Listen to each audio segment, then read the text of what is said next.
Hello viewers அனைவருக்கும் வணக்கம். Welcome to Gomathi தெரிஞ்சுக்கலாம் வாங்க.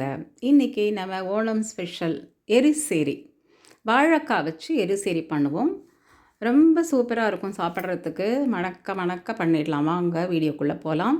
நான் எங்கள் வீட்டில் எப்படி பண்ணுவோமோ அந்த மாதிரி உங்களுக்கு காமிக்கிறேன். 100 கிராம் பைத்தம்பருப்பு, இதை நல்லா 2 தடவை வாஷ் பண்ணிக்கலாம். இதுக்கு வேணுங்கிற தண்ணி ஊற்றிட்டு நம்ம இப்போது வேக வைக்க போகிறோம். நான் டைரெக்டாக தான் பண்ணுவேன். பைத்தம்பருப்புலாம் சேர்த்து பண்ணும்பொழுது கொஞ்சம் மஞ்சப்பொடி போட்டு வேக வைக்கலாம். அது வேகத்துக்குள்ளே இந்த வாழைக்காய், ஃப்ரெஷ்ஷாக வாழைக்காய் வாங்கி நல்லா வாஷ் பண்ணிவிட்டு தோலை முதல்ல எடுத்துடலாம்.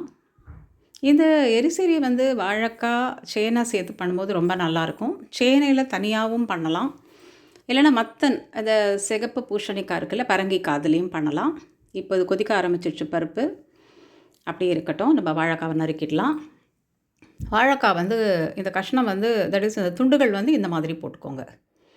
கொஞ்சம் திக்காக இருக்கணும், கொஞ்சம் ப்ராடாகவும் இருக்கணும். சரியா? இந்த மாதிரி ரெடி பண்ணி வச்சிடலாம். பருப்பு பாதி அளவுக்கு வெந்துடுச்சுன்னா நம்ம அதில் சேர்த்துருவோம்.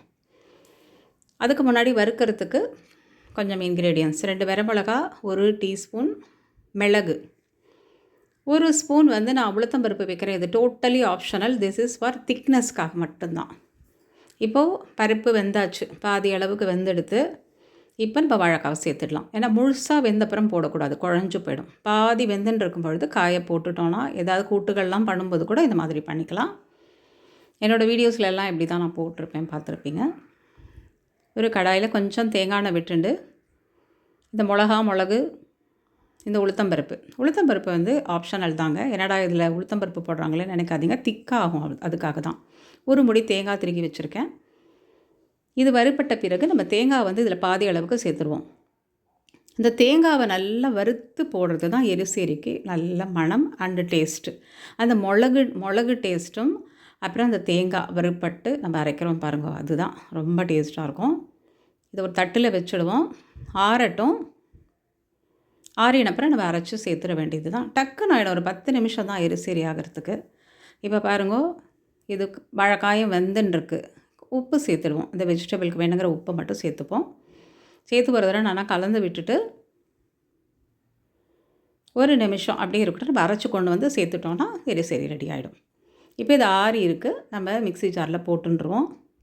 போட்டுட்டு ஒரு தடவை முதல்ல க்ரஷ் பண்ணி கொண்டு வாங்க. அப்புறமா தண்ணி விட்டு அரைச்சிக்கணும். எப்போதுமே இது மாதிரி அரைக்கும் பொழுது நல்லா சூப்பராக இந்த திப்பி இல்லாமல் நல்லா அரையும். நல்லா வெண்ணெய் போல் அரைச்சி நல்லா ஃபைன் பேஸ்ட்டாக கொண்டு வந்துடுங்க. அவ்வளோதான், அரைச்சாச்சு. இப்போ இதை நம்ம அந்த வாழைக்காய் அதில் சேர்த்துடுவோம்.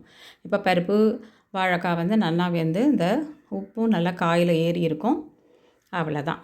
பாருங்கள், முழுசாகவும் இருக்கும் காய். சாப்பிடும் பொழுது அப்படியே பஞ்சு மாதிரி மசியும். உரு தெரியாத அளவுக்கு ஆகிடும் நம்ம குக்கரில் வச்சோன்னா. So I do like this only. உங்களுக்கு இந்த மாதிரி பண்ணுறது கஷ்டம்னா நீங்கள் குக்கரில் இந்த பருப்பையும் வாழைக்காயும் விட்டு ஒரு விசில் மட்டும் விட்டு எடுத்துக்கோங்க. உப்பும் தண்ணியும் சேர்த்துக்கலாம். வேணுங்கிறத போட்டு இந்த கன்சிஸ்டன்சி அட்ஜஸ்ட் பண்ணிவிடுங்க. ஒரு கொதி விட்டுட்டு நம்ம இறக்கிடலாம், அடுப்பு ஆஃப் பண்ணிடலாம். இதுக்கு ஆறின பிறகு கொஞ்சம் கெட்டிப்பட்டுக்கும், கொஞ்சம் கெட்டி ஆகிடும், திக்காகிடும். ஒரு சர்விங் பாத்திரத்துக்கு மாற்றிடலாம். மாற்றிட்டு நம்ம தாளிச்சிடுவோம்.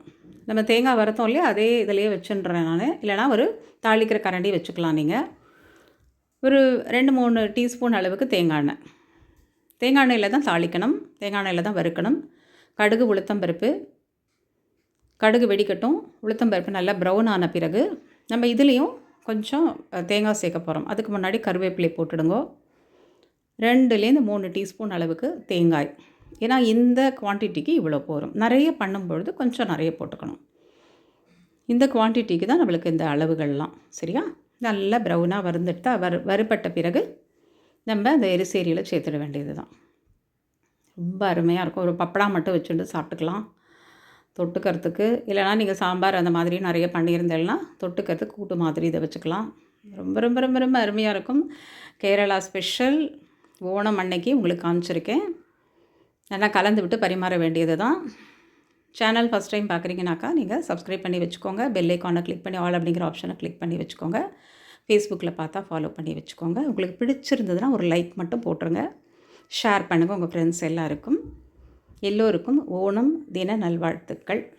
உணவே மருந்து, health is well, stay healthy. வேவாஸ். தேங்க்ஸ் ஃபார் வாட்சிங்.